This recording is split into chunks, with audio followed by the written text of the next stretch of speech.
Hello मेरे lollipop. आप सभी का स्वागत है हमारे एक न्यू इम्पोर्टेंट वीडियो में। आज के इस वीडियो में हम क्लास 8 का वीकली टेस्ट का आंसर की बताने वाले हैं। हमने पहले भी वीकली टेस्ट का आंसर की बताया है क्लास 8 का। काफ़ी ज़्यादा आप लोगों ने प्यार दिया है, काफ़ी ज़्यादा सपोर्ट किया है। तो इस वीडियो में आप लोगों का ऑब्जेक्टिव और सब्जेक्टिव दोनों का आंसर की है। तो वीडियो को पूरा वॉच कीजिएगा और सबसे पहले तो वीडियो को शेयर कर दीजिए अपने दोस्तों के साथ, ताकि उन दोस्तों का भी हेल्प हो सके। इस वीडियो में हम आप सभी का आज यानी कि 7 दिसंबर शनिवार को जो वीकली टेस्ट हुआ है किसका, तो यहाँ पर आप देख सकते हैं विज्ञान विषय है किसका, सब्जेक्ट साइंस इंग्लिश का भी हुआ है, उसका भी वीडियो अपलोड होगा। ठीक है, विज्ञान का जो हुआ है उसका आंसर की देखने वाले हैं क्लास 8 का। इसके लिए नंबर 40 मिलेगा आप लोगों को और समय 75 मिनट। चलिए, जितने भी स्टूडेंट स्कूल से घर आ गए हैं और वो अपना आंसर मिलाना चाहते हैं, फटाफट से आप लोग आंसर मिला सकते हैं। चलिए, एक नंबर में क्या है, निम्न में किस धागे की मजबूती सबसे अधिक होती है। पहला ऑप्शन है कपास, दूसरा है ऊन, तीसरा है रेशम, चौथा है नायलॉन। तो इसका जो सही आंसर हो जाएगा एक नंबर का, वो हो जाएगा आपका ऑप्शन नंबर घ। ठीक है, नायलॉन। ठीक है, चलिए थोड़ा सा इसको हम हल्का सा बड़ा कर लेते हैं, इतना सा। ठीक है ना। अब चलिए दूसरा क्वेश्चन को देखते हैं। दूसरा क्वेश्चन क्या है, घर्षण बल एक प्रकार का है। घर्षण बल किस प्रकार का बल है, चुंबकीय है कि गुरुत्वाकर्षण है कि संपर्क है कि इनमें से सब कोई नहीं है। तो 2 नंबर का सही आंसर हो जाएगा संपर्क बल, यानी कि ऑप्शन नंबर ग सही है। ठीक है, चलिए 3 नंबर क्या पूछा है कि रुई है, रुई क्या है। ठीक है, पहला दिया है संश्लेषित पदार्थ, दूसरा दिया है प्राकृतिक पदार्थ, तीसरा है मानव निर्मित पदार्थ और चौथा नंबर में है इनमें से कोई नहीं, यानी कि घ नंबर में। तो 3 नंबर का सही जो आंसर होगा वो होगा ऑप्शन नंबर ख। ठीक है, प्राकृतिक पदार्थ है। चलिए 4 नंबर में क्या पूछा है, किस आकृति की वस्तु पर तरल घर्षण कम हो जाता है। देखिए कौन सा आकृति है जिसमें तरल घर्षण कम होता है। ठीक है, क नंबर में वृत्ताकार, ख में नौकाकार, ग में है वर्गाकार और चौथा में अनियमित आकार। देखिए वृत्ताकार मतलब होता है गोल गोल, नौकाकार मतलब कुछ इस प्रकार से। ठीक है ना, आगे साइड में पतला और इधर पीछे साइड में पतला और बीच में मोटा। ठीक है ना, इसको बोलते हैं नौकाकार। और वर्गाकार मतलब आप लोग समझते होंगे। ठीक है ना, एकदम चौखुट। ठीक है, चारों भुजा बराबर। और अनियमित मतलब कैसा भी आकार का। तो इसका जो सही आंसर हो जाएगा आपका ऑप्शन नंबर ख, नौकाकार में। ठीक है, चलिए 5 में क्या है, पहिया घर्षण के मान को क्या करता है। ठीक है, पहला ऑप्शन दिया शून्य कर देता है, दूसरा में दिया अधिक कर देता है, तीसरा में दिया कम कर देता है और चौथा में न कम करता है और इधर है न अधिक करता है। ठीक है, तो 5 का जो सही आंसर हो जाएगा वो जाएगा आपका ऑप्शन नंबर कितना जानते हैं, तो ऑप्शन नंबर ग। ठीक है ना, कम कर देता है। ठीक है, पहिया घर्षण के मान को कम कर देता है। अगर पहिया को खोल दिया जाए और गाड़ी या तो फिर साइकिल को चलाया जाए तो नहीं चलेगा। ठीक है, क्योंकि घर्षण बल का मान बहुत ज़्यादा बढ़ जाएगा। चलिए 6 नंबर में क्या है, निम्न में कौन एक अर्ध संश्लेषित रेशा है। अर्ध संश्लेषित किसको बोलेंगे, जिसमें आधा संश्लेषित रेशा है और आधा प्राकृतिक रेशा है। ठीक है, तो 6 नंबर का सही आंसर होगा ऑप्शन नंबर ग। ठीक है, रेयन। रेयन जो है अर्ध संश्लेषित रेशा है। ठीक है, चलिए 7 नंबर में क्या है, घर्षण से क्या उत्पन्न होता है। ठीक है, पहला में है बल, दूसरा उष्मा, तीसरा नंबर आकार और चौथा नंबर इधर दिया है दिशा। ठीक है, तो 7 नंबर का जो सही आंसर हो जाएगा आपका ऑप्शन नंबर हो जाएगा आपका ख। ठीक है, उष्मा उत्पन्न होता है घर्षण से। आप अपने हाथ को रगड़िएगा तो ये घर्षण होता है और घर्षण से फिर आपका हाथ गर्म हो जाता है। चलिए 8 नंबर देखिए, रेशों की खोज सर्वप्रथम किस देश में हुई थी। ठीक है ना, रेशम जो रेशा है उसका खोज सबसे पहले कहाँ हुआ था, तो इसका सही आंसर हो जाएगा ऑप्शन नंबर क, चीन में। ठीक है, चलिए अगला क्वेश्चन 9 नंबर, बर्फ पर चलने से आप फिसल जाएंगे क्योंकि बर्फ की सतह का घर्षण क्या होता है। ठीक है ना, क्या होता है, ऑप्शन में यहाँ पर दिया हुआ है। ऑप्शन पहला क्या है, अधिक होता है, दूसरा कम होता है, तीसरा दिया है शून्य होता है और चौथा इधर दिया है इनमें से कोई नहीं। तो बर्फ का जो घर्षण होता है बहुत कम होता है, बहुत कम, शून्य नहीं होता है लेकिन बहुत कम होता है, इसलिए बर्फ पर चलने पर हम लोग फिसल जाते हैं। तो ख होगा। ठीक है ना, कम हो जाता है या कम होता है। चलिए 10 में क्या है, पॉलीकोट मिश्रण होता है। पॉलीकोट एक प्रकार का पदार्थ है जो किसका किसका मिश्रण है, तो नाम ही में ही छुपा हुआ है। पॉली मतलब होता है पॉलिस्टर। ठीक है ना, और क्वाट मतलब समझ लीजिए सूती। तो इसका ऑप्शन नंबर 10 का ग सही होगा। ठीक है ना, ग, पॉलिस्टर और सूती का मिश्रण होता है पॉलीकोट। ठीक है, इस प्रकार से ऑब्जेक्टिव कंप्लीट हो गया। चलिए अब सब्जेक्टिव देखते हैं। देखिए यहाँ पर बहुत खतरनाक तरीके से आप लोगों का भरने वाला दिया हुआ है। ठीक है ना, तो सबसे पहले 11 नंबर का भरने वाला कर लेते हैं जल्दी से। यहाँ पर आप 4 क्वेश्चन भरिएगा भरने वाला का सही सही, तो आपको 4 नंबर मिलेगा। यानी 11 नंबर 4 नंबर का है, 12 नंबर भी 4 नंबर का है, मिलाने वाला है 12 नंबर में। चलिए पहला क्वेश्चन है 11 का, तरल द्वारा लगाया गया घर्षण को तरल घर्षण कहते हैं। यहाँ होगा तरल और आप लिख दीजिएगा तरल और यहाँ पर घर्षण। ठीक है ना, तरल घर्षण कहते हैं। चलिए अब यहाँ पर देखिए 2 नंबर में। ठीक है ना, टायर के तलुओं की गोटी घर्षण क्या करता है, बढ़ाता है। ठीक है ना, तलवा का जो गोटी रहता है घर्षण बढ़ा देता है या बढ़ाता है, डायरेक्ट लिख सकते हैं आप, ठीक है। चलिए फिर दिया है 3 नंबर, प्लास्टिक एवं का कुचालक है, किसका किसका? तो आप 1 नंबर में लिख सकते हैं विद्युत, क्या लिख सकते हैं? विद्युत। और 2 नंबर यहाँ जो खाली उसमें लिख सकते हैं ऊष्मा, ठीक है ना। प्लास्टिक जो होता है विद्युत का और ऊष्मा का दोनों का कुचालक होता है, ठीक है। अब एक बार जल्दी से समझ लीजिए। चलिए अगला देखते हैं 4 नंबर में, पॉली ऊल किसका मिश्रण है, ठीक है ना, का मिश्रण है पूछा है। तो पॉलीवुल किसका किसका मिश्रण है, तो आप यहाँ पर जान सकते हैं पॉलिस्टर और ऊन का, ठीक है ना। तो यहाँ पर भराएगा पॉलिस्टर, ठीक है।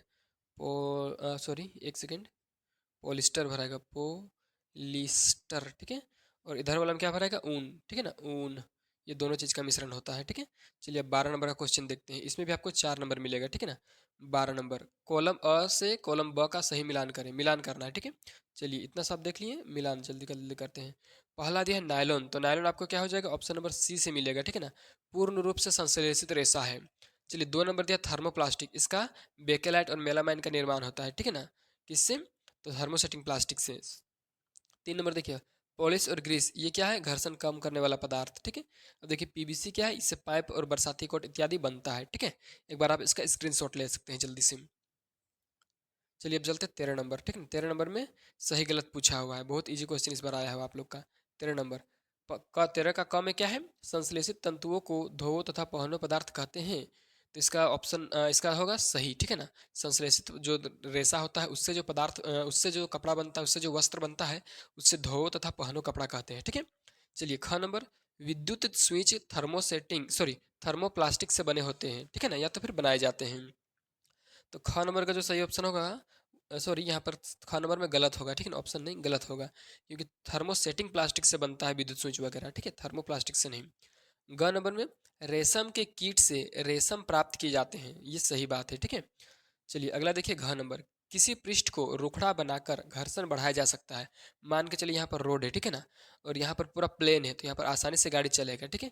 लेकिन यही प्लेन रास्ता को जब हम रुखड़ा कर देंगे तो घर्षण क्या होगा? बढ़ जाएगा, तो ये भी सही होगा, ठीक है। चलिए अब अगला क्वेश्चन देखिए 14 नंबर, ठीक है। 14 में क्या पूछा है? प्राकृतिक रेशा एवं संश्लेषित रेशा में क्या अंतर है? उदाहरण सहित लिखें, ठीक है ना। देखिए प्राकृतिक रेशा का और संश्लेषित रेशा का परिभाषा लिखना है, मतलब अंतर करना है, ठीक है ना, और इसका उदाहरण भी लिखना है। तो चलिए इसका आंसर समझते हैं अच्छे तरीके से। चलिए देखिए यहाँ पे आंसर, तो 1 नंबर में यहाँ क्या कहा है कि प्राकृतिक रेशे पौधे और जानवरों से मिलते हैं, जबकि संश्लेषित रेशे मानव निर्मित होते हैं। पहला ये अंतर तो ये हुआ कि प्राकृतिक रेशा जो होता है पौधा से प्राप्त किया जाता है और नहीं तो फिर जानवरों से प्राप्त किया जाता है, जबकि जो संश्लेषित रेशा होता है वो मानव के द्वारा खुद बनाया जाता है रसायनों को मिला करके, ठीक है। चलिए दूसरा में क्या लिखा हुआ है? प्राकृतिक रेशों का रंग प्राकृतिक होता है। देखिए प्राकृतिक रेशा जो भी होता है उसका जो कलर होता है वो प्राकृतिक रूप से कलर पहले से ही होता है, जबकि संश्लेषित रेशों में ज़रूरत के मुताबिक रंग मिलाया जाता है, लेकिन जो संश्लेषित रेशा होता है उसमें आवश्यकता के अनुसार कलर मिक्स किया जाता है, ठीक है। चलिए अब आगे क्या लिखा हुआ है 3 नंबर में देखिए, संश्लेषित रेशों को बनाने के लिए पेट्रो रसायन का इस्तेमाल किया जाता है। देखिए संश्लेषित रेशा जो होता है उसको बनाने के लिए पेट्रो रसायन का यूज करते हैं, जो जीवाश्म ईंधन और पेट्रोलियम से बनते हैं, ठीक है। जबकि जो ये जो होता है प्राकृतिक रेशा उसको बनाया ही नहीं जाता है, ठीक है। चलिए 4 नंबर में क्या लिखा हुआ है? संश्लेषित रेशे प्राकृतिक रेशों की तुलना में ज़्यादा टिकाऊ और सस्ते होते हैं। देखिए यहाँ पर बोल रहा है कि जो संश्लेषित रेशा होता है वो ज़्यादा से ज़्यादा सस्ता होता है, टिकाऊ भी होता है और दिखने में अच्छा भी लगता है, लेकिन प्राकृतिक रेशा जो होता है उसका क्वालिटी बहुत बेस्ट होता है, ठीक है। इस प्रकार से हम अंतर देख लिए। चलिए अब नेक्स्ट क्वेश्चन देखते हैं, लास्ट क्वेश्चन को। देखिए क्वेश्चन 15 नंबर, घर्षण किस प्रकार हमारा मित्र है या शत्रु? दोनों अपने शब्दों में उत्तर लिखें। देखिए घर्षण क्या है? मित्र है तो उसके बारे में लिखिए, अगर शत्रु है तो उसके बारे में लिखिए, और अगर मित्र शत्रु दोनों है तो दोनों के बारे में लिखिए, और कैसे है उसको लिखिए, ठीक है। चलिए इसका उत्तर देखते हैं। चलिए यहाँ पर इसका आंसर क्या कहता है? घर्षण के बिना हम अपने दैनिक जीवन के बहुत से कार्य नहीं कर सकते हैं, जैसे चलना, दौड़ना, वस्तुओं को पकड़ना आदि, अतः यह मित्र है। देखिए अगर घर्षण ना हो तो हम कहीं पर चल नहीं पाएंगे। जैसे टाइल्स के सतह पर जब हम लोग चलते हैं तो लोग बहुत जल्दी फिसलते हैं, वहाँ पर भी घर्षण होता है लेकिन बहुत कम घर्षण होता है। अगर घर्षण समाप्त हो जाए तो हम चल ही नहीं पाएंगे, ठीक है ना, किसी भी सतह पे नहीं चल पाएंगे जहाँ पे घर्षण नहीं होगा। किसी सतह को हम लोग दौड़ नहीं पाएंगे, किसी सतह में, ठीक है। किसी सतह को हम लोग पकड़ नहीं पाएंगे। अगर हम देखिए हम लोग मान के चलिए तेल लगा हुआ एक कोई वस्तु पकड़ते हैं, ठीक है ना, तो उसको हम लोग स्लिप हो जाता है, मतलब कि उसमें घर्षण कम होने से जल्दी छूट जाता है। अगर घर्षण नहीं होगा तो हम लोग कलम को नहीं पकड़ पाएंगे, पेन नहीं पकड़ पाएंगे, पेंसिल कुछ भी नहीं पकड़ पाएंगे। तो घर्षण के बिना हम अपना दैनिक जीवन आसानी से नहीं बिता सकते हैं, ठीक है। बहुत ज़्यादा डिस्टर्ब हो जाएगा हम लोग का जीवन। तो इस प्रकार से हम लोग कह सकते हैं कि घर्षण जो है वो मित्र है। लेकिन क्या लिखा हुआ है देखिए, परंतु घर्षण के कारण हमें निम्नलिखित हानियां होती है, यानी कि घर्षण जो है उससे हम लोग बहुत सारा हानि भी होता है, ठीक है। पहला क्या, मशीनों के कल पुर्जे घिस जाते हैं। देखिए मशीन में जो बेरिंग बॉल या तो फिर बॉल बेरिंग या छर्रा ग्रीस ये सब जहाँ पर लगा होता है वहाँ पर कल पुर्जे यानी कि जो यंत्र होता है वो सब सारा घिस जाता है, ठीक है। टायर घिस जाता है घर्षण के कारण ही, ठीक है।